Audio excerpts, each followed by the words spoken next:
Hi guys, welcome back to the Fast Break.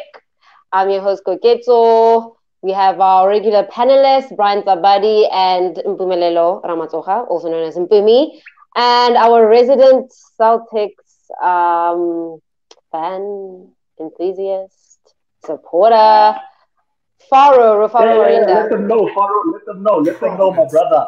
I'm so glad this is recording, Brian. Now we have you showing off this This guy, Celtics jersey. not this guy, not this guy. Of Brian's ways. All right, guys. So, actually, to start off, how are you guys? Are you guys good? You know, a lot has been happening in basketball all over the world. Are you guys good? Just I your know mental Faro's good. health, I'll tell you that much. I know emotional. Faro's You know, great. how was your weekend?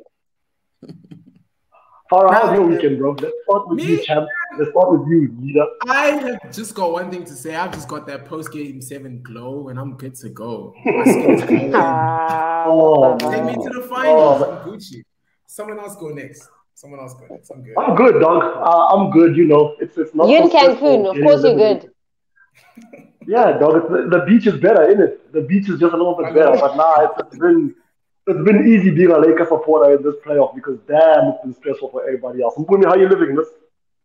Man, I'm living well. Do you see Game 6, Clay? I think Brian was sleeping that day. But you know, Golden State doing Get to that. thing. I love it. We will get to that. We will get to I that. love How am I it. getting bantered if I'm not even in the playoffs? I didn't in the playoffs, bro. Can't even about me. Give me a second. All right, guys.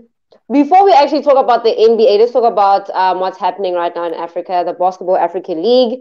It's set to continue, or the playoffs are starting this weekend until next weekend, and Rwanda will be hosting again, which is amazing. And of course, new trades have been in. We have our own South African team representing us. Shout out to the Cape Town Tigers. Mbumi, I'm going to start with you, right? Because Yo, you before you follow start, what's the producers doing at the bottom there? That's not even a highlight. It's not even a update. Game Six Clay. Come on, man. Are you not aware of Come Game on, Six man. Clay? Apparently, I was sleeping. Apparently, that's a sound bite. That's a hot take. My bad. Go ahead. Go ahead. Wow. So yes, Mbumi. So I'm gonna start with you. So regarding the Basketball Africa League, it's coming back this weekend. Cape Town Tigers are playing, but there's been a few changes in the roster. What do you make of that? Yeah, I think they've gotten better with this. It's Wow. obviously unfortunate for them to lose Jamil. Seems like he's injured and won't be making the trip. But what an addition with Clay Anthony. I mean, Clay Anthony early is a certified scorer.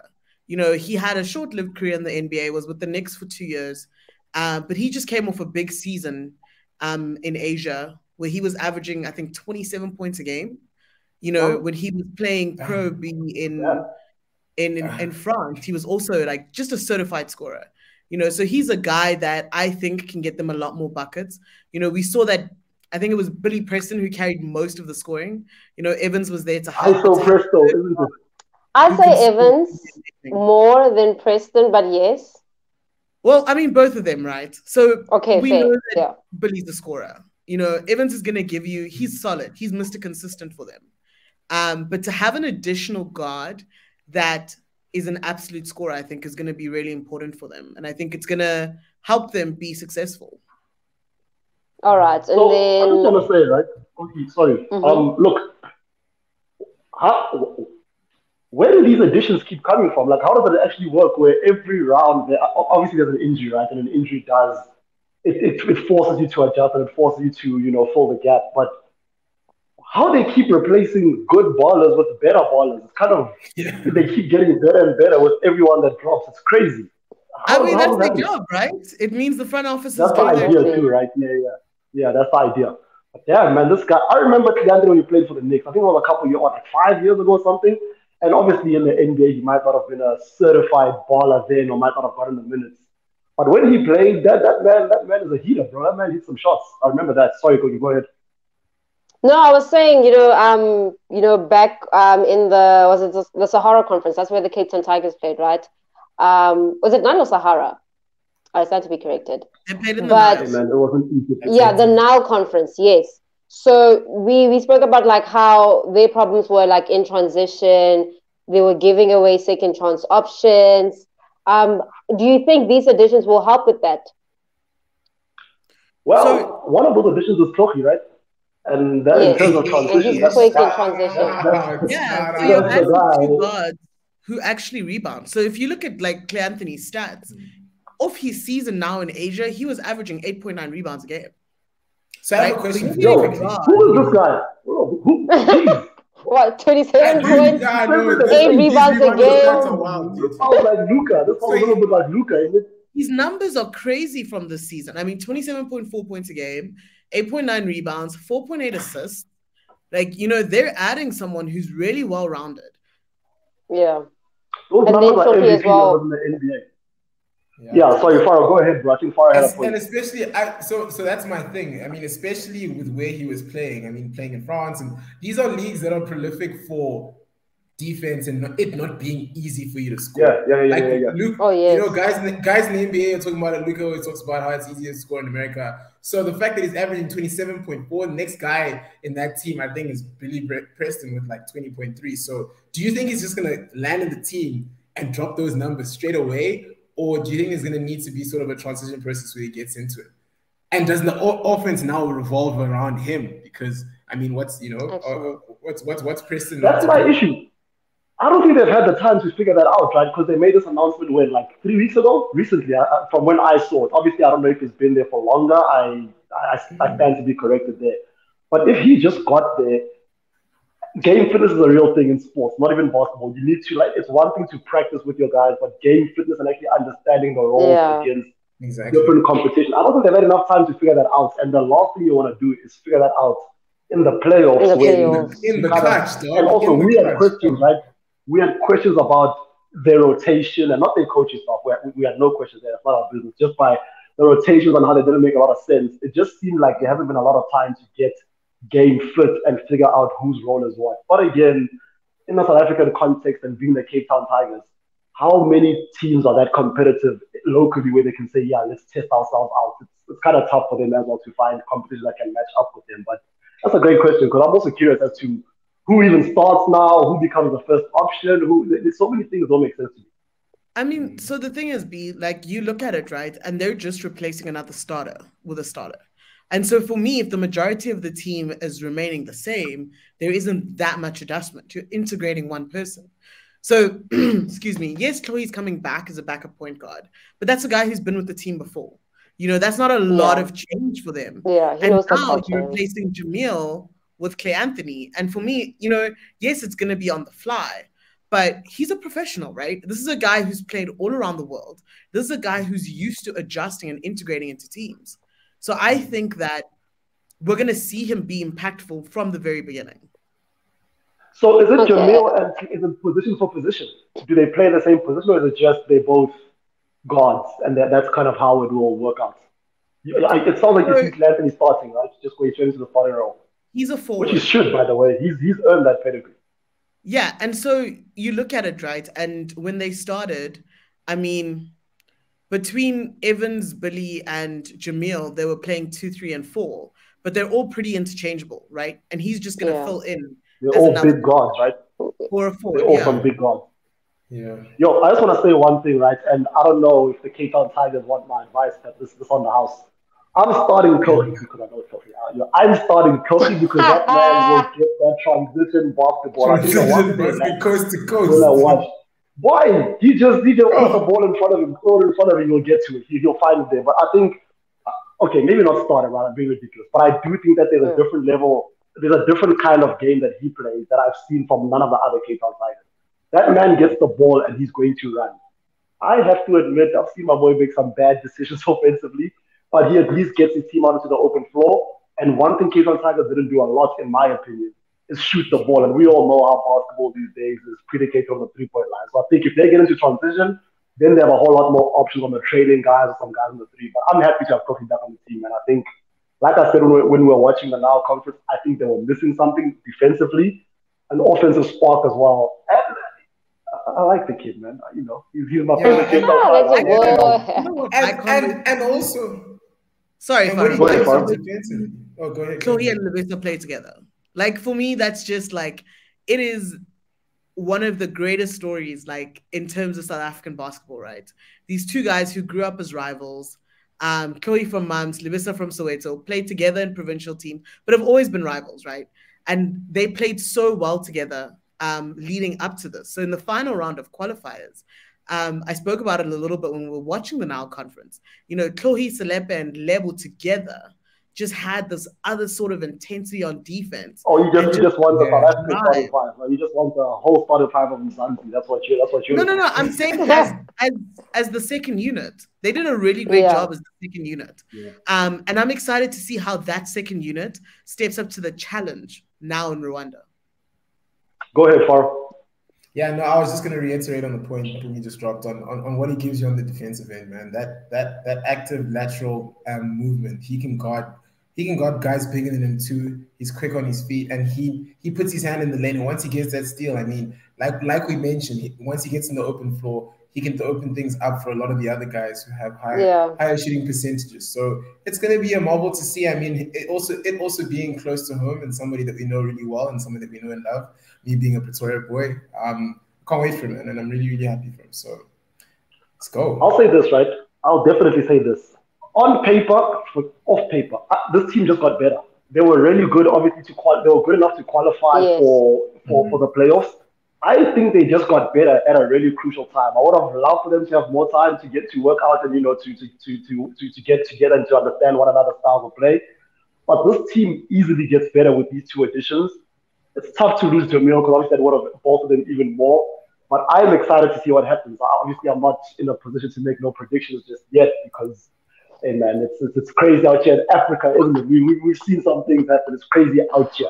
But I like the Cape Town Tigers now, and I think them getting better after qualifying. That's what a team is supposed to do, right? As it gets harder, you're meant to get better. As it gets tougher, you're meant to put in, make the changes and do what you need to do to put yourself in a position to win. So I'm excited to watch them. I think the game is at 2:30 on Saturday, right? If I speak under correction. It's Sunday. But that's something worth watching on Sunday. Yeah, 22nd of May. On the 22nd. The 22nd is Sunday. Yeah, that's so the game is on. Yeah, it's Sunday, 22nd of May. I like the fact that because looking back to the Nile conference, for the qualifiers rather to the playoffs. Our problem obviously was transition, like we said, but also our defense in the perimeter. We didn't have guys were shooting at us on the 3-point line. So the addition of Tochi, Selepe now, he recovered from his injury because we saw that last game he got injured. Now he's good. So that should be very exciting. But speaking of predictions, Brian, I would like to know. I would like to know, just off the bat, like which team do you guys see? Okay, which teams do you guys see in the finals? I think the winning team is like hard to choose right now. Which teams do you guys see in the finals? My brother, there was that Zamalek team. Zamalek. Like, how you gonna go against the guys that have 100%, dog? 100%, dog. Come on. Whoa. Zamalek. I think I only watched one of the games versus the Cape Town Tigers. Have they even lost a game? I don't even think so. I don't even think they dropped the game. Dog, they are 5-0, bro. Come on, Oaks. You can't write it. Oh, they're sweeping their way. And they are defending champions. So it's actually crazy. Yeah, and those scores. I think there was one tie game. I think the second game against this Fukash team. That was the one tie game. The other games were pretty convincing. Like, I don't know, man. I don't know, guys. I'm not gonna lie to you. Those guys, that's Sosa guy who's averaging like 28.7. Dog, there are two guys averaging 28, bro. Two guys are averaging 28. Right? Yeah, dog, and in Africa, right? Yeah, and in Africa, like if you have two guys averaging almost 30. In Africa, it's tough to defend a little bit and you're done. That's hard, Joe. Yeah. So, Zamalek, you guys know how I feel about the best player on the team, right? Zamalek, every game I watched, they're the best player on their team. I don't care who they're against. They literally, and also probably the two best players on the floor at any given time. They've got rebounding, they've got transition, they've got a superstar, and they've got shooting. Hey, man, I can give them back-to-back. I can definitely give them back-to-back. I would like to obviously see someone give them a run for their money and make it difficult. And I think the Cape Town Tigers will show up. I think there's an advantage to being a team that you can't really scout, right? Cape Town Tigers this is their first time there. They haven't really been as out here as all these other teams. And they might get advantage. Yeah. They can lay low, they can be the dark horse, they can come through, and also they just got better. We know that they just signed someone, but we don't know what they've been doing in the lab. So I think there's a big surprise coming there to see what they've been cooking. And I would really like, I think I could give them a go as well. Hey, I think this is tough to obviously give it a call one day, but Koki, I'm gonna give you a short video on Sunday evening once I've watched some games, and I'm gonna make a call then. It's too early. They just changed their whole team. I need a second. All right. And Bumi? So, with my heart, I want to say Cape Town Tigers, of course. And I think we saw it work for them in the Nile Conference, that they weren't able to get scouted, right? A lot of the other teams, you can watch a lot more. They're not changing as much. And so I think it's going to work to their advantage again. And then, of course, Zamalek. Zamalek hasn't lost in 2 seasons. They haven't lost one game in 2 seasons. My boy, these guys are lights out. That's so crazy, actually. Lights out. That Edgar dude, so whipped. Oh, bro. Whoa. These guys played the inaugural season of the BAL and won everything. Then they came back the next season to qualify and won every damn thing. So they didn't have to qualify. So they were an automatic qualification into the BAL. So the Egyptians... They need a seat. They need a seat. Put them in. Yeah. Apart from that, right, you look at Zamalek, but Zamalek's not just about like Zamalek basketball, right? Zamalek is a club that across football the board has a pedigree of winning. I mean, in the soccer, that culture, the soccer team is going for a 3rd CAF championship this year in a row. They're a pedigree. They got a budget. They got a budget about them. Yeah, they have racks. Yeah, no, Zamalek has a huge winning culture. But the franchise, the company's been doing well. It's not just the basketball team. The entire federation has been winning there by Zamalek. Okay, now they got racks. They can do it. Yeah. 100%. Yeah, I mean, even when they were playing like their home games, you could see the fans. I mean, out of all the fans that came through, Zamalek fans were like the loudest ones. Like they have this huge winning culture that side. So backstory to that, right? Based off of a lot of the soccer stuff that's happened in Zamalek, you have to be a card-carrying member of Zamalek to attend a game. Yeah, right? Season ticket. One of the rowdiest fans, like in stadiums. So like you can't just a game in Egypt. Yo, I can't just I feel like going to a game. Let me go. I gotta be a season ticket. Where you at? Like you have to like actually sign up. That's a business. That's not just a team or a boss. That's a business. They're trying to run a franchise. Yeah, no. I see them. It's like a culture. Okay, take us to the promised land, girl. Take us to the promised land. Yeah, that's definitely a franchise. But all is well with the BAL. We'll be watching. Make sure you guys watch this weekend, starting from Saturday, Cape Town Tigers on Sunday, and then the finals from next week on the 28th of May. So, the NBA Western Conference. Right, we're gonna start with the Western Conference, and then we're gonna head over to the Eastern Conference because I don't think Faro, has minimal talking points. So I want to give him a lot of time. So let's start in the West with this series was weird. Golden State and the Memphis Grizzlies. Before I even say anything, okay. So the Golden State won in Game 6. We know Game 6, Clay. He came out, Brian. I don't know if you caught that. What's that got to do with me, man? What's that got to do with me, man? No, because so Game 6, Clay showed out. Yeah. That series was weird in terms of, I think Ja Morant just made it weird because he was so disrespectful to the 3 time champs. Like Ja and Brian was very disrespectful about Klay Thompson going into the series. But for me, I didn't even think it would get to Game 6, to be honest, right? I didn't think it'd get to Game 6. I thought it would be an easy, series for the Warriors. But the Memphis also brought some good competition for them. I mean, Game 5 was a mess. Memphis really wiped out. Game 5 was. And Joe wasn't even there. But no one wasn't even there. Wait, let's be honest, Koki. Yes, Game 5 was an absolute mess, right? But no one was worried. There were no Warriors people in the locker room, like sweating it, like, oh, we're gonna go home. And you saw Draymond out there whoop that trick at the end of the game. He's down 95 points. Draymond wasn't worried. Draymond was like, why is real quick press conferences afterwards? It was like, oh, it's one loss. All right. You know, I have an issue with that.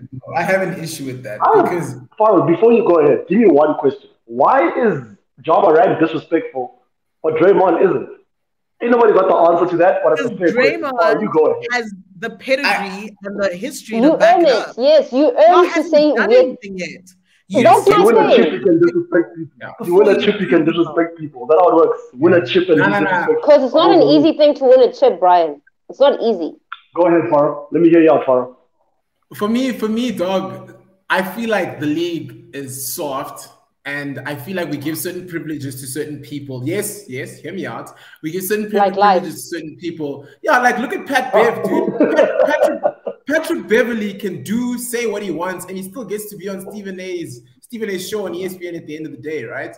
Because what we do we rate Pat Beverly differently, or do we just feel like he's a different player? My issue with the Ja thing is that, hey man, I have no issues with players talking because this is the game of basketball. It's about hype. It's about chatting it up. But for me, when you're down, and you were pretty down against the Golden State Warriors, you need to step up and you need to play your game, right? And that whole mess with Jordan Poole and the knee injury and all of that, like he talks a big game, but that reaction was soft. So you can't bake your cake and eat it, dude. So back it up. Yeah, that's my okay. issue. Now that you mentioned the injury, right? This is quite important to me, and I've held my tongue for the longest of times because hey, I got a question for you. But listen, 2018, I think it was, Golden State in the NBA Finals versus Toronto Raptors. Clay going for a dunk. Danny Green chased him down, missed him, hit him in the head, tore his ACL. Fast forward 3 years, 2022. Your boy Dillon Brooks chases down Gary Payton Jr., hits him in the head on an open layup. He hurts his elbow. Lesser of an injury. Danny Green gave him a high five and played the rest of the game. Dillon Brooks gets ejected and misses the next game. Why? How does that work? People cited that, look, the severity of the injury is why Dillon got ejected and got suspended. So again, we've seen the league become more regulated when it comes to stuff like that. And the fact is, like, these guys are multi-million-dollar investments. Assets, you do not want your investment getting injured in a way like that. So yes, maybe back then it wasn't as serious, but we've seen the NBA get strict on stuff like this because it costs a lot of money. Yeah, and I also think it also sets a dangerous precedent because these guys are superstars, these guys are athletes. But bro, we know when you're in the air and you've got airtime, you're vulnerable. Yeah. You have no center of gravity, you have nothing holding you down. A freaking 20 kg kid could knock you over, right? And it sets a very 100%. Dangerous precedent, which is why you've got the clear path foul, certain things being implemented in the sense that players are vulnerable. You can't see what's coming behind you. The guy's not expecting that type of thing. It's a very cheap shot for me. So just because in the one scenario it wasn't as serious, hey, we had high fives, keep it going, doesn't excuse the fact that we've got to stomp that out. We've got to stomp that out now because you've got guys like Draymond Green who would take advantage of that type of thing. And hey, man, take out the franchise player. I mean, I don't put it past them. I'm sorry. You know, so you get those guys. I don't know. I think Draymond gets unfair slander, but okay. Hey, man, it's not unfair, but it's really not unfair. Dude, he's literally going off in the most physical way, and then he's shocked when these things happen. Draymond. Not him. Not him. Okay, so I'm gonna be honest, right? I don't think I've ever that Draymond be malicious. Like, but okay. I don't think he's malicious. I think he can be extra, but I don't think there are two pictures or two clips of him in a single series where he kicks Steven Adams in the soft spot. The same mistake twice in a single series. No. I know you're a warrior. I know you're from the Bay Area. Don't be lying like this. Don't need you to lie. This is recorded. I don't see him as being malicious. But it's fine. Okay, so to be honest, right, back to my earlier question when I asked about those two injuries. And you guys actually answered me quite well. And I won't lie, you guys convinced me. I had a whole story. But boom, this question is for you. Do you think Golden State got lucky by that, okay, the ejection didn't get lucky. By Ja Morant's injury, was there a level of relief that, okay, it won't be as tough? I will tell you what I think. This series should have gone to game 7. And tell me what you think. You gotta wait for me to answer first.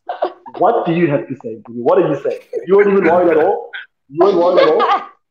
So here's my thing, right?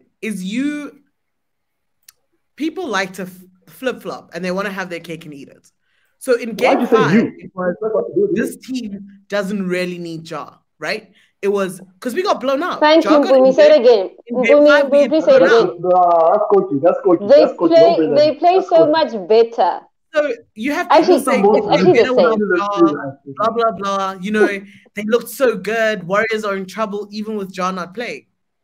Come back game 6, we win a game. Now it's the Warriors got lucky because Ja's not playing. So people, stick to a narrative.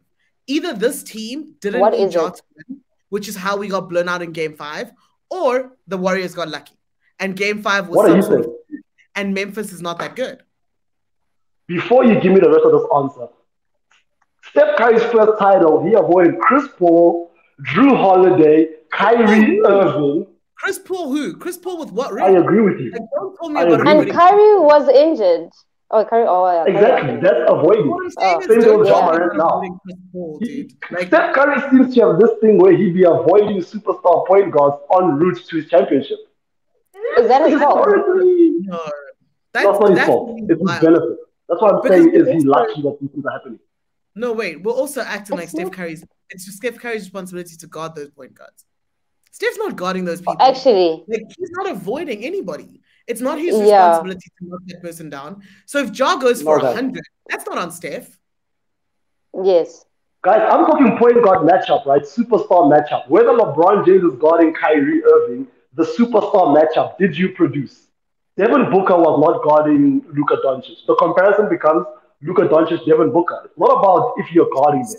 The comparison is on the superstar. That's what I'm talking about. Okay. That's exactly what. That's the only thing I'm saying.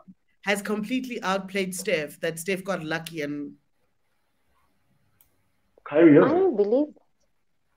What? Kyrie Irving. Each time they played, outplayed Steph. Every time. Yeah. Okay, you see, I'm gonna put up some data. I ain't got the data right now.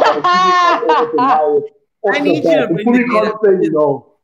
There's a very. But you also can't say no, though. So here's my thing, Brian, is there's a very false narrative for me, and especially for me as a Warriors fan, around the way Steph Curry plays, right? There's this weird narrative that he's not clutch. If you look at the numbers, they say otherwise, right? If you look at Steph's last minute numbers, they do say otherwise, right? And then there's this whole narrative about Steph not scoring too much, but Steph Curry has been in a system that allows for him to defer to other people, and he enjoys to do that. But when it's time for him to pick up and play, he does. So to compare, for instance, numbers for me doesn't make sense, right? Because most of those other guys you're talking about have one or two options. And Steph's never had to play with only another option, right? He's always had multiple scoring options. Must be nice to be Steph. Then always had this support.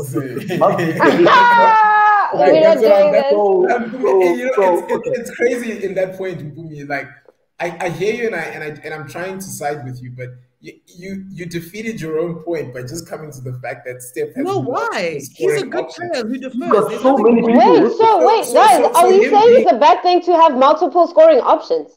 No, we're not saying it's an easier. And not have to force. You cannot tell me that the Memphis Grizzlies are not a better team with Ja Morant on the court. No ways, guys. There's no ways. Yeah. No, they definitely better with him. But what I will also not do is give the excuse of the fact that the guy was out. They would have done better and they would have won. Nah, bro. We play what's in front of us. Yeah. And the fact that you're injured, you're out. I'm not taking credit away from Golden State because that's soft. You can't expect Golden State to lose because Ja's injured. It doesn't work like that. Even worse, for Ja to go talk all of that on the side, I'm like, nah, dog. Get your ass to Cancun and let's move it. What was Ja talking? And I really wish Farah was in Cancun. This would be such a better show. It would be so much better. What? You didn't see Ja on the mic yelling Grizz in 7? I agree with Ja. Yeah, and Just he's that he was in gritting, the club and he's the night doing the before gritty he got dance hurt. in the tunnel and all that stuff. Like I like that. I like that, right? But I'll I give you enjoy two it too. comparisons in the West. I'll give you two comparisons in the West. You've got the tunnel, right? Post game in the tunnel, the Mavs have just taken an L, right? This is game 5. I think it was And game, what is game the 5 when they what took is an L. 100%? And Doncic is walking, swinging his arms, and it's like, hey man, it's easy to talk it's easy to be tough when you're up, right? Easy to talk when you're in the lead, yeah. That's that kind of cauldron swirling banter that I like, because what is he going to do? He goes and backs it up all the way up in game 7, right? And in stark contrast, you have Ja, where after a W, he then comes gritting down the tunnel. It's easy to do that stuff, right? And when he was down, he went, Twitter fingers. And for me, I don't like that. You need to earn that type of thing. Like Kevin Durant can sit on Twitter and he can talk all the way he wants to, because he's a unicorn in the game of basketball. Ain't nobody gonna be, hey dog, let's go one-on-one. I'm gonna take you. He's got the chips to back it up too. So certain privileges should be allowed to certain players, and the fact that he lost, he needs to come back in the regular season and he needs to prove himself. That's it. That's me on that matchup. Congratulations to the Golden State Warriors. And the West is gonna be harder next year. The West is going to be the West is going to be a lot harder next year. So while we're in the Western Conference, right? Let's talk a little bit about those Phoenix guys, man. Yeah, I was about to say, are we already touching on Dallas? And you're weird. Guys, I have a theory. Before we start, Ryan, before you start, because obviously you said, oh my gosh, Dallas is going to win. And we all thought like you were, crazy. Yeah, you guys we didn't agree. Like that. We didn't agree with with your prediction, right? I need a 2-minute short clip from all of you guys. No. I agree with you. Whoa, I never picked the Suns. I don't remember that. Like ever. Ever. Go check Twitter. Go ahead, Go ahead. Yeah, no, I was saying, I have a theory. Like, Brian throws these wild predictions, right? And somehow they happen. No, wait. Because somehow. I disagree. No, I disagree. That is not a wild prediction. Guys, are you telling me since game one? Thank you. Are you guys saying? Are you guys telling me since game 1 you thought, okay, Dallas is going to win the series from game 1? No. Let me tell you that's not what I thought. Let me tell you what I thought. Let me tell you what I think and what I thought. Right? For me, it was never about Dallas. And there are 2 players in the NBA historically where I know wherever they go, they are going to choke, and the wheels are going to fall off the wagon at some point. And those 2 players. What is a point guard? Are James Harden, Chris Paul. Those two, wherever they go, I guarantee you, whatever, dude, they could be against the Timberwolves and they're going home. Because bro, you take me to a place I've been wanting to get to, bro. You take me to a place where I thought I was gonna avoid this, I wouldn't want to do it. Point guard. Chris Paul is a fraud. Chris Paul is not the greatest point guard of all time. Chris Paul is not the greatest point guard in today's NBA. Chris Paul has never been the best point guard in the NBA at any period in his career. It's never happened. It has never happened where Chris Paul was the best point guard in the NBA at any time. And I want to know, why the hell is he a point guard? Why? Based on what? He's done one thing, and so has Dame Time. He's won Rookie of the Year. And he's been an all-star. Okay, never mind. Yeah. And that's the list. No, that's the list. Not stats. It's culture. That's all that happened. That's all Chris Paul has achieved. How was this man considered a point guard? I've got data here that I wanted to use for my own personal video with no interaction. But let me check. He's lost 7 game 7. No, sorry, 7 elimination games and 5 game 7. Yeah. So he's lost 7 elimination games out of 7. And out of 5 game 7s, he has lost every single one. Granted, it's to either eventual champions or teams that have the best record in the league at some point. It's not against bums, really it's not. But at the end of the day, he's the only one who can't get over that hump. Before today, in Phoenix, there had only been one man that had played a game 7. And that's Chris Paul. Now he got some company as far as the losers, because what he's done is now create some more dudes that can't cover a game 7. Why do you guys consider this man a point guard? Based on what? And And the worst part is he's found different ways to lose every time. Dog! He's never lost the same way, dude. We can't keep saying it's the same thing. He's found different ways to lose every time. And I mean, the credit that he got in Phoenix, that he brings this calming, he brings this veteran effect, he makes Aiton a better player. He can control the pace of the game. Yeah, he can slow it down. He can... Him and D-Book yesterday in like the whole first half made what? How many shots? Did they not make zero shots in the second half? Didn't they make combined like zero? In the first half, they had very few. But so here's my thing. Go ahead. I don't consider Chris Paul a point guard. Like I never have, right? But I did understand why he was important to this team. You know, I thought when he came into the Suns setup, he did make the whole team better, right? And it showed. It showed in... Yeah, that's true. I will never dispute that, right? They have never been to the playoffs until he arrived. So that's a fact. In the season record this year, right? But I have to agree. Chris Paul has not proven himself to be successful. Can I please interrupt you? This Phoenix Suns record was on the back of a bunch of injuries, on the back of a bunch of COVID protocol. It's not because they were the better team in every single... Sure, they didn't choose the injured. No, I won't. But then no, man. They've been top two. They've been top two for the past 2 seasons. We can't deny that. I can't deny There's been COVID for the past 3 seasons. What do you mean? There's been COVID for years. I'm just saying the way they made it to the finals last season. And lost 4 games in a row when no one had COVID. When ain't nobody was injured, ain't nobody had COVID, they blew 4 games straight, is what I'm saying. But here's my point. The way, in the beginning of the season, the first 15 to 20 games was either against, and I speak under correction, right? But a bunch of games was to teams with an injured player, starter, or a starter that's under health and safety protocols. And that was the Lakers. We also had some issues. I won't lie. We got Phoenix early in the season and they showed us. Why do you always have to find a way to bring your team up? Even when it's not about it, it's about it. But my point is, a big part of their regular season success has been off the back of strength of schedule. They had a stronger schedule and they had a better opportunity to win as many games. They won 8 games more than Memphis, 11 games more than Miami. They weren't that far ahead from 8 games. Quite a bit. Grants, I can give you that. But they weren't that phenomenal regular season team at all, is the point I'm trying to make. Wait, Brian, no. The gap between 1 and 4 in the West, I think, was something like 12 games. And the gap between 1 and 4 in the East was like 3 games, right? Oh, the East was hot. 2, 3, and 4 had identical records. So you can't even discredit what the Suns did during the season, COVID or not. What they did was pretty phenomenal. Agreed. But I feel like we're getting too caught up now in regular season. What the Suns have proved to us is that the regular season ain't the playoffs. So okay, to wrap it up, Western Conference Finals. we got the Mavs, we got the States.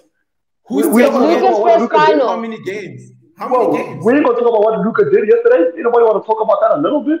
Well, I'm okay with that. I'm okay with that. We can talk about that. I mean, we can talk about. I'm gonna say this. You go. Okay, let's do this, Breezy. Before we wrap up the West, someone else talk about Luka. Wow, guys, Faro is so ready for the East right now. No. I want to talk because I also feel like we can't just talk about Luka. We're gonna talk about Luka because Spencer Dinwiddie, Jalen Brunson. I'm so happy. I'm so happy for him. Today's price, my boy. Spencer's an old Brooklyn net. I'm so happy for him. So I was invested in Dallas when they traded Kristaps, but it's worked out. Yeah. Look, I had some issues when they traded Kristaps, but as soon as he leaves, make the conference finals. Good move out there, Mark Cuban and them. We all did great. But look, man, it's as simple as this. Luka Doncic had 27 points in the first half, and so did Phoenix. That's all I have. I got nothing else to say. Monty Williams should have called the timeout as soon as Luka hit that third bucket. Should have said no. 8 in a row. 8 in a row. Yeah. He scored the first 8 in a row. This is the only reason I am, and I'm ready to talk about some predictions. And I'll go last because you guys know how I like to be controversial in the cookie. With my chest. Somehow. Dubs in 5. Dubs in 5. You're so disrespectful. Far, what you got? I'm with Boomy. Look, man, I'm gonna make a confident call after seeing game 1, but I have I don't want to hear that from you. I have to. I have to. Wait. Wait. Hold on. I'm gonna give you my prediction. Everybody, just take a deep breath. Take a breath. Everyone just woosah, right? Take a breath. I'm saying State in 6, right? And I'm only saying that because I just feel like Luka can't carry the brunt of the load for a full series against those 3 guys. But I will not put it past him. I'm saying it's a hesitant 6. It's a hesitant 6. Dubs in 6. Faro's on the fence. That's all. Faro yeah, on the fence. Faro, what are you saying? Cookie's saying Boston in 5. I saw you're saying Dubs in 5.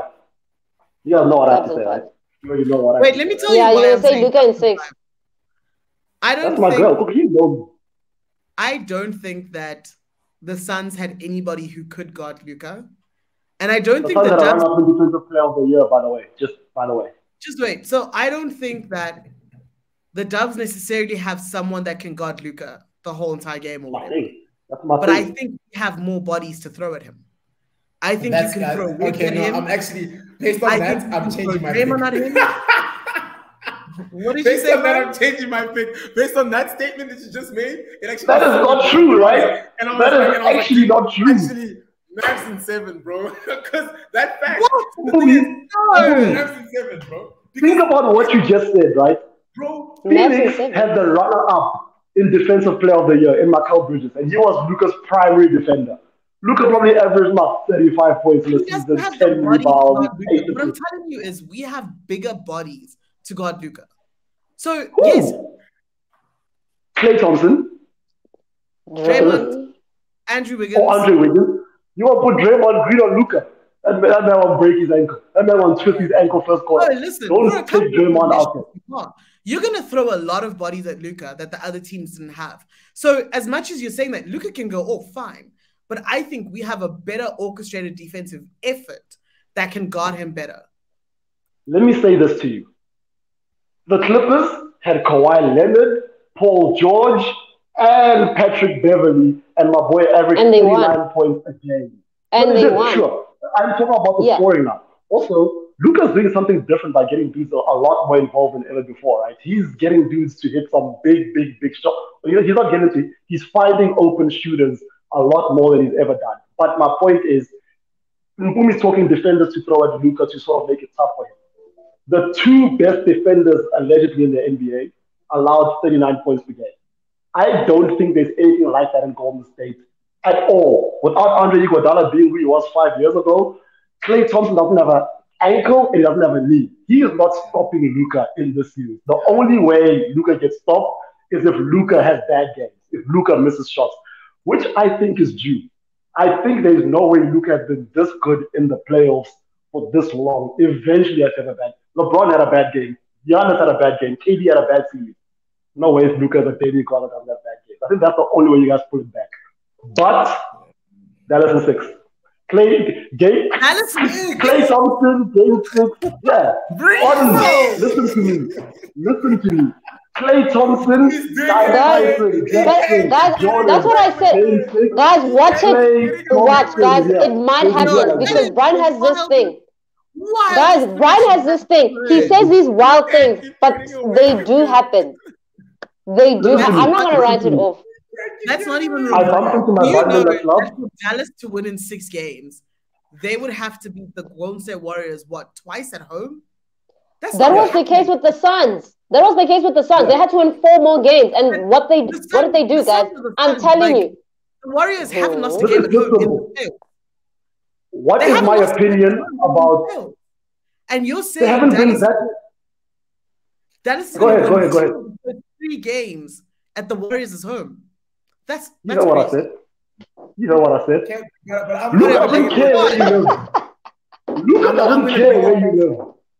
I hear you, but I'm gonna bring it down to one thing, and I've been screaming this thing for the whole of the playoffs. Okay. We cannot put it past either team because they've got amazing scorers on both sides, right?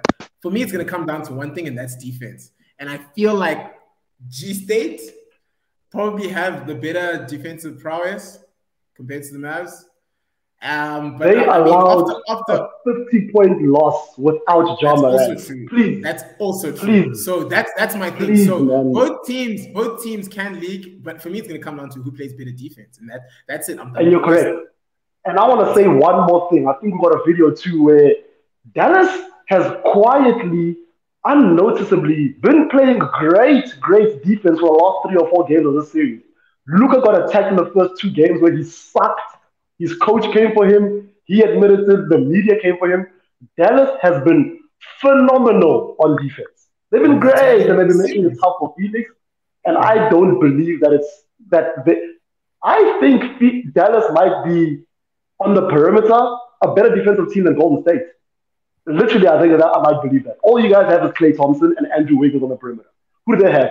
Dorian Finney-Smith, your boy Bullock. So Poole died. So Jordan Poole just like he's went into the air. Is Jordan Poole a prolific defensive player? Is Jordan Poole a prolific Okay, defensive leave him player? open. Leave him open then. It's Leave him people open. like you. Defensive. Defensive. Steph's not a scrub on defense. Oh, Defensive. Oh, okay. Steph's not a scrub. On defense. He's not a scrub on defense. Tell him to guard Luka. Let's see what happens. Steph's alive. Obviously, you're not asking Steph to guard Luka, but I'm saying Steph is not a scrub on defense. We're not asking Steph to guard Luka. We're asking Luka to guard Klay or Steph. He's gonna guard Brunson. It's gonna be bad. You saw what Brunson is good for. You saw what he shoot him up. Brunson is Steph gonna He cooked him up. He cooked Steph. He cooked He's him gonna guard up. Dinwiddie. You gotta put some respect on that.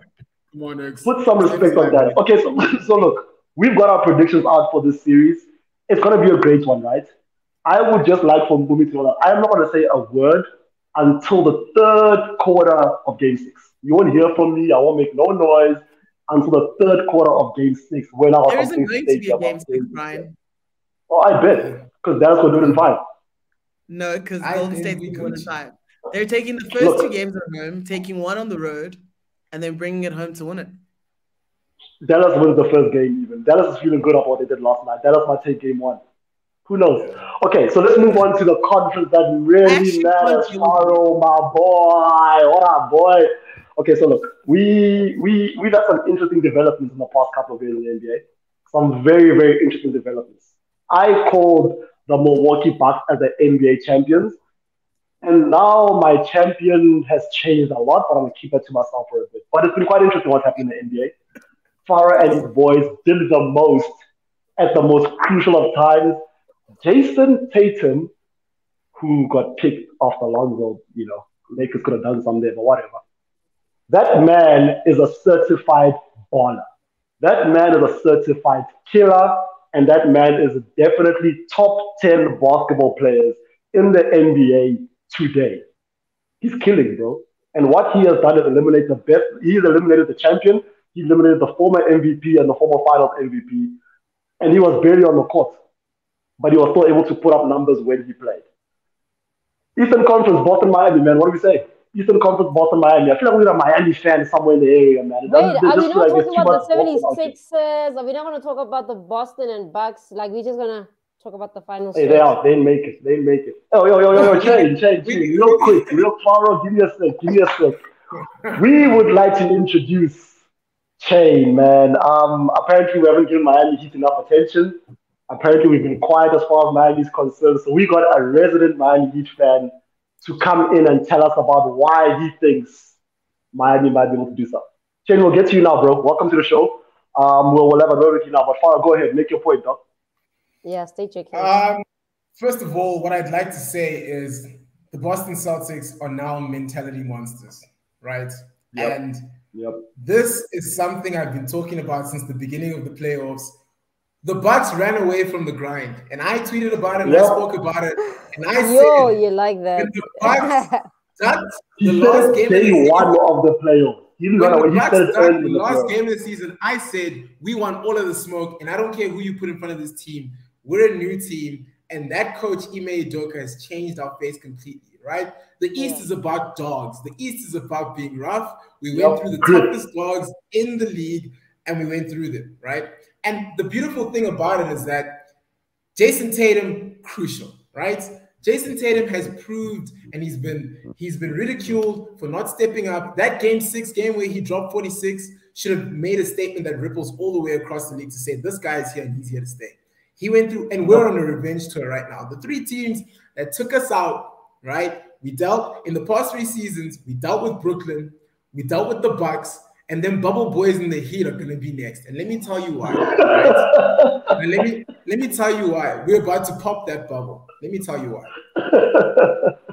The greatest thing about the Boston Celtics is they have multiple ways of beating you. In the previous series, the way we beat KD was not how we beat Giannis. The way we played defense, we're the best team, we're the best defensive team in the NBA. And I know people are going to talk about, yes, Miami, he can play defense too, but they don't play defense the way the Celtics do, right? We play suffocating defense that shuts guys out no matter what you do. Giannis Antetokounmpo, I have to give him the utmost respect because what a mentality monster, what a player to take that on his shoulders and to keep the series as close as it was. He didn't get any help in the end. But what a lot of people don't talk about is how Boston made him shoot inefficiently, right? Last season against the Suns, I think that guy had a 62%. He was 62% from the field. In the whole series against the Celtics, he was in the 60s. Yeah, he was in the 60s, bro. He was in the 60s. And Boston limited him to a 46% average throughout the series, even though he got the numbers in the end. Yeah. And 40, I just want to make it clear, 40% is great, right? 100%. But by his standards, it's not enough. That's the difference. And Boston was able to do that. And that's the scary thing, right? When you have a franchise player and you're playing against team basketball like the Boston Celtics, where Jason Tatum in a game 7 is in foul trouble, goes off for 3 minutes. You get a guy like Peyton Pritchard who shoots the light out. Wait, it was more than 3 minutes. You have Grant Williams. Jason Tatum sat down for about 8 or 9 minutes in that third quarter. He didn't play. You have Grant Williams who goes off on you in the 3. So it just feels like no matter where you turn and no matter who you decide to stop in a game, someone else is going to turn up for the Celtics, right? So when we talk about the series going into against the Heat, when we go matchup for matchup, I still feel like Miami is profusely lacking, right? Because now in the Bucks series, we weren't able to get inside. We had to live and die by the 3-point line, right? Now going into this series, you've got Bam Adebayo in there, and he's hella vulnerable because the guys that we have, who's going to stop Jason Tatum on the drive? Who's going to stop Marcus Smart in getting those dishes and getting inside? Derek White, that's another man right there. You know, we've got the defensive player of the year in Marcus Smart. He's a floor general. Who's going to stop Al Horford doing his thing on the inside? Because, yes, that old man went off for 30 points. A lot of people are calling it a fluke, but I'd like someone to pull out the data on what his stats have looked like throughout the playoffs in him being a supporting cast player. Yeah. And Robert Williams, the Time Lord, is back. Who's going to stop the alley? And the other thing, just to cap things off before I let Chain in here to say what he has to say, because there's not much going for him. We lost the series last year. We lost the series last year due to that pick and roll play that they had with Bam Adebayo. The Celtics now can switch on everything. And at any point, every guy on the floor can guard at least 1 to 4. So Jimmy Buckets, you know what? He can do what he wants to do, bro. Jimmy Buckets can do what he wants to do, but I am telling you, at the end of the day, Miami better hope to whoever they pray to, they do not lose game 1 tomorrow night. Because if they lose game 1 in Miami, remember, you didn't come to the Garden in the bubble. There ain't no Garden in the bubble. But and that's a real thing. That's a real thing. And you are facing a team. I'm done with that. Faro preach. Faro give us a whole sermon. Before we jump over to Shane, how many games will Boston fix this in? How many games will Boston get done with the series? That's my question to just you. It's that easy, Faro. If it's so easy, how many games are you calling for this series? No. It's not about it being that easy, right? The one thing about the Boston Celtics, and the other thing that I will highlight, is we know how to beat ourselves up. Things that we've battled with in the past, or in this past series that we've seen, offensive rebounds, we tend to give those up. Maybe now with Miami, they're not as big, so maybe we might be able to grab the boards a bit better. But turnovers are always a thing. Turnovers are always a thing, and giving the lead up, right? So respectfully, I can give them maybe 1 or 2. 6 would be like a push. Miami's played really well. My thing is Miami didn't win. If Miami, hold on, Goki, hold on. I have to give sober predictions here, right? I have to give sober predictions because Miami Heat made it to the finals, I have to give them that at least. But And if they were lose, number one. if they lose game 1 tomorrow, Celtics in 5. And if they don't, Wait. and if they don't lose game 1, what And happens? if they win game 1 tomorrow, I'm still saying what if they 5. lose? Worst case scenario. There's 6. so much trash Worst talking case- happening here, bro. Worst case scenario, guys, listen to me. Worst case, this game goes to 6. Worst case It scenario. doesn't go to 7. Doesn't go to the stadium. There is no way it's going to game 7. Jay, look, bro. This guy done That's my preach coach Ime right there. That's my Udoka. coach right He done preach That's my on Jason Tatum. Shout out to He done Diego. talk to us about Marcus Smart, Robert Williams, Grant Dog. He done talk about the whole roster. I love it. I want to hear I love it. what it is you believe the Miami Heat can do. Because let me set the scene for you, right? Miami has been to the NBA Finals 3 years ago. Last year they were in the, I think it was quarterfinals, it wasn't in the conference final last season, right? But they were still able to eliminate Boston. Yeah. And now they're in the Western Conference Finals again.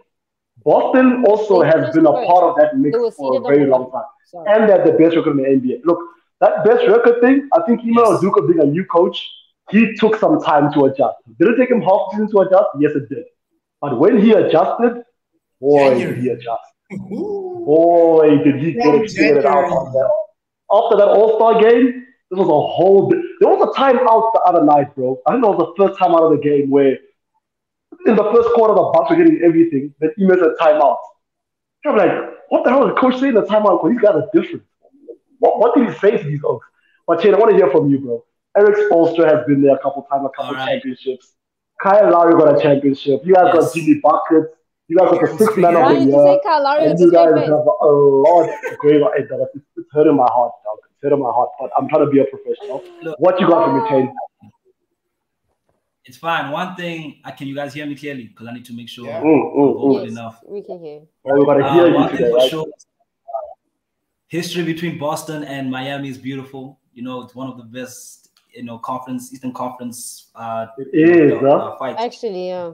Hey, LeBron Yeah. ain't saying now, though. Yeah, LeBron can't say Even nobody now, is it?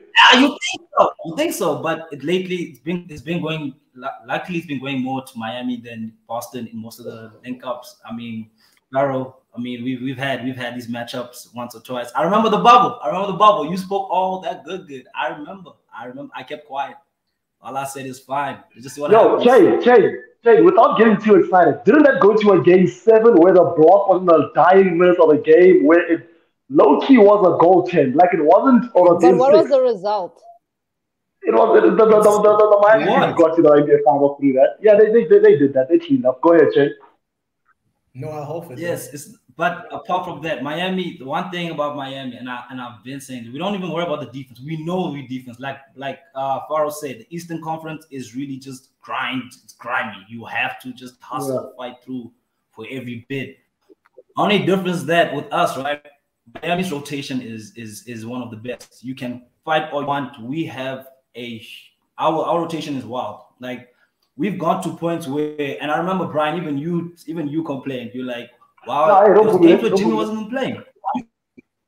No, there were games Jimmy wasn't even playing, and you were there. I was Tyler like, Hero?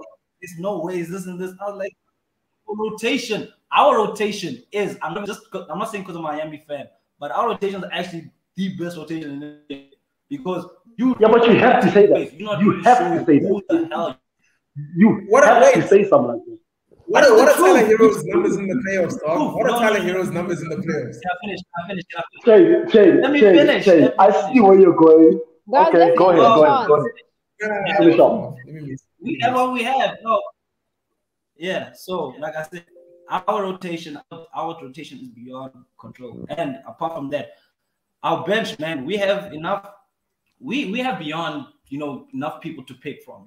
If unlike Boston, I mean, if JT's out, you have to hope on JB to be in a very good game if JT's out, right? And that's very. We saw it. Don't act like you were tough. We saw it happen in the Bucks game when you guys lost in game. What's game 4? Yeah. As soon as JT goes, JB has to try and lift it up, and if he doesn't, it's a wrap. I saw it. So what we saw that as much as Celtics looks like they, championships. We went from bubble? What do they call us? We went from bubbling under to Bubble fraud, so bubble wrap, yes, we bubble were gum. always, and that's what Everything. you guys always You guys always tell us the underdogs. Like you guys don't dab us. It's more respect for us. Your road to the finals. So it's always. What's your case with Miami? Why would Miami beat the Celtics? Why what? Listen, what's your case with Miami? What makes Miami a better team than the Celtics? Yeah. What makes Miami the better basketball team than Boston? Because here's one thing, right? Boston has had to grind it out every single series. The first series was a sweep, right? But that was against KD and Kyrie Irving. They had to work for that. It wasn't easy because it was a sweep. Sure, they won 4 games, but they worked for that. The second series, they cleaned up against the Bucks. Yeah. Grinded out against the most recent MVP before Nikola Jokic. Finals MVP, NBA champions. Yes, Chris Middleton was out, but they beat the most dominant player in basketball by holding to the lowest field goal percentage in the playoffs that I can remember. Boston is working, bro. And they did that with Jason Tatum barely playing the third quarter. Jaylen Brown barely showing up in the third quarter. And that's what they are winning games in special ways, bro. They aren't just winning by defending. It's not like Boston's never grinded before in any series. It's not like they've ever been to a series where they had That's true. Fight it. That's true. That is very true. They've been to. They always score. The only thing is, right? Yeah. That's why I say every time they reach Miami, right? They can grind all they want, but when they get something happens to Tatum when he sees Jimmy and Bam. For some odd reason, his brain twitches. So what about? And I have this question. Let me finish. Even your coach, even your coach. There's sometimes that even when your coach, whoever at that time is your coach at the time, his rotation for some odd reason, it goes well everywhere throughout the playoffs. But as soon as he sees Miami, the rotation becomes all kinds of Diamacada. And I've seen it. You got some conspiracy theories, bro. You got some conspiracy theories. It's not about Miami. It's more of JT. Look at the games, guys. Look at the games. Look at how we move. Look at how they play. They've shown that every time. You aren't winning because you're better. You are winning because Boston is struggling. That's my question. You're winning because Boston will get, not because you guys will beat them. Seems like they struggle. That's what I'm saying. Seems like they struggle when they get to for some odd reason. They can go through all of them. When they get to why do they shake? One sec, Chain. Let's give Farah. You know when you're at the office and then someone's like, Farah has a hand. Farah has a hand. Yes, Farah. The thing, and I'm glad Chain's here because he's a perfect reflection of what the Miami Heat are about to experience, right? Wow. Is that everyone keeps thinking about the Celtics team that faced, and this is Miami's mentality, and I hope it's not because they're gonna face a rude awakening. You keep having this mentality of the Game 6 Celtics team that lost in the bubble last season, and that team does not exist anymore. And I think people need to understand this because the rotation now, the supporting casts, the guys that Ime Udoka or Brad Stevens is now brought in, these guys have helped the team in ways that we never had before, right? And what I will say is, Rob Williams, we never had that strength and presence inside with Rob Williams, Al Horford, and now Grant Williams playing the season of his life, right? You have guys, we have bigs to cover on the inside, and the other thing for me is that Jason Tatum has got a huge chip on his shoulder right now. Right? Because he's been to the conference finals a lot. Jaylen Brown and Marcus Smart have been there 3 times, I think, in the past 4 times in the past 6 years, or 3 times in the past 6 years, and they've always fallen short, courtesy of LeBron, recently courtesy of the Miami Heat. So the Boston Celtics have a point to prove,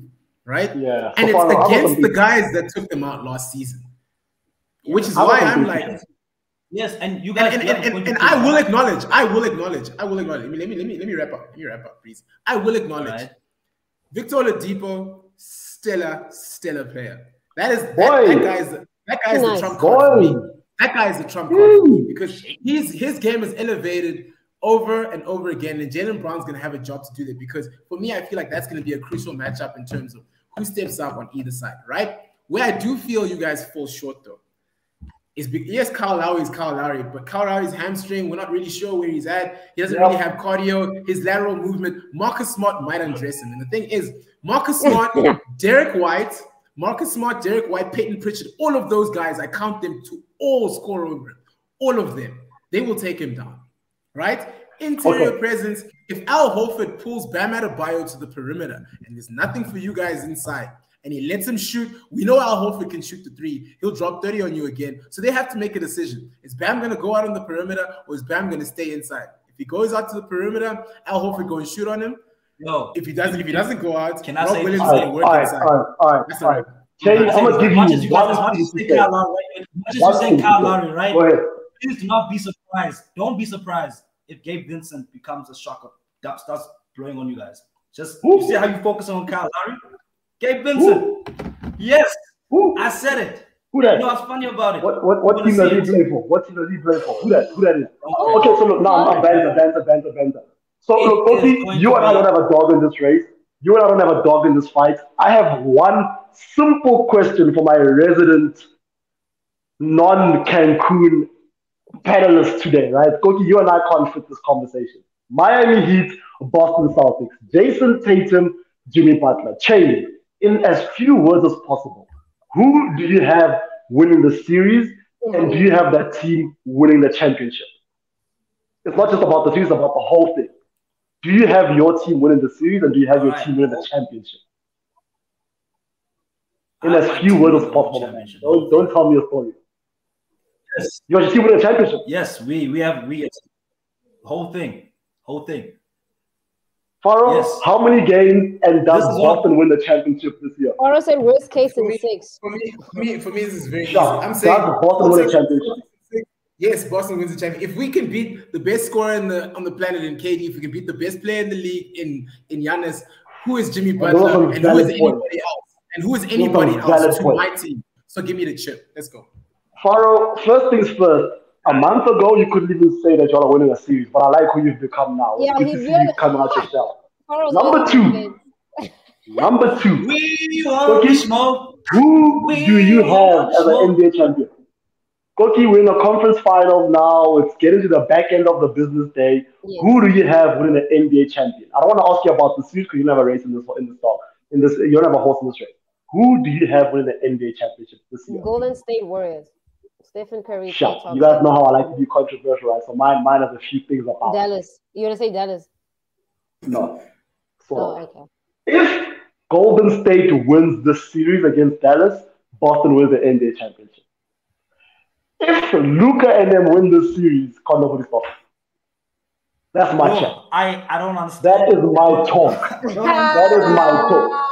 Yo, change. I heard you. I have heard Faro. I have heard you. I have heard Faro. And to be honest with you, Boston in 5, my boy. You guys don't have it. You guys are very good defensively. But who the hell has the answers on offense? Yeah, I don't Kyle Lowry, Jimmy Butler had a mistake. Oh, Faro, hey, no. Jimmy's Faro. not scoring 40 against them. No. He's not scoring 40. Don't tell me. You can't tell me Jimmy is not scoring 40 points if you guys had one random 30 piece from Al Horford, one random 27 piece from Grant Williams. Jimmy needs to do it. Because they doubled Tatum. Because they doubled the I'm just saying any player can come. If there's 4 games we need to win, do not write off anybody. Because on your end of the bucket, 2 of those games were the most random and necessary. I will not take it away from Al Horford. I will not take it away from Grant Williams. He missed his first 5 shots the other night. But the first time in his career, he took 18 threes. What? Teams shoot 18 threes in a game. That's what the game allows. That's an anomaly. That's what the game goes for. That is an anomaly. And it's a make or miss league, and he made his shots. I am calling Boston in 5. I'm calling Dallas versus Boston in the NBA Finals, and I'm calling Dallas in 5. 5. Well, thank you for coming to my TED Talk. Oh my God! We can end. Thank you for coming to my TED Talk. Yo, real talk. Chain and Faro. Nah. Chain, we done heard you. Listen to me. Chain and Faro, we want to hear more from you guys throughout the series, right? You are the only guys in the Eastern Conference who still have a dog in this race. We don't. That's so weird. None of the panelists are in the Eastern Conference. We're out. Kogi couldn't make it. The Lakers couldn't. We want to hear more from you guys throughout the series. So please tweet at Fast Break, chat to us, and let's see what it's about. Because one of you all are right, one of you all are wrong. But nonetheless, it's good to have you all on the show. It's See you been tomorrow night. Shane. Say what? Shane has one more thing he has to get off his chest. I'm gonna give it to you. Shane, what is it? Let's go. What is it? Is that it? I thought you'd give me some real, man. I thought you'd say something real. But nonetheless, thanks for coming through, yo. It's been a great show. I'm gonna say Boston in 5 because you know what that Kyrie jersey going on. Don't hate the player. Subscribe Don't forget to like, subscribe. Hey, Chain, we're gonna mute you, man. We're gonna mute you, Chain. You can't be rowdy like this on the show. It's a family business, man. Come on now. Yeah. So like, subscribe, show us some love. And we Chain, want to know yo, what you guys think. So comment. Yeah. Give us your predictions. Yeah, give us your predictions and listen. Only Faro, here's what's happening, right? If you get the prediction right, I'm gonna give you this jersey. You can have it. If you're right, you can have this jersey. If you're wrong, Chain takes that jersey away right now. That's it. No way, that's all it is. Do you know how much shipping is? Do you know how much? Ain't no way that's happening. Why are you making? Can't be shipping nothing. All right, Chain. Thank you guys for coming to the show. Thank you all for showing up for us. We appreciate it. And we'll see you all in a couple of hours for game 1, man. Peace out, fam. Miami. Peace.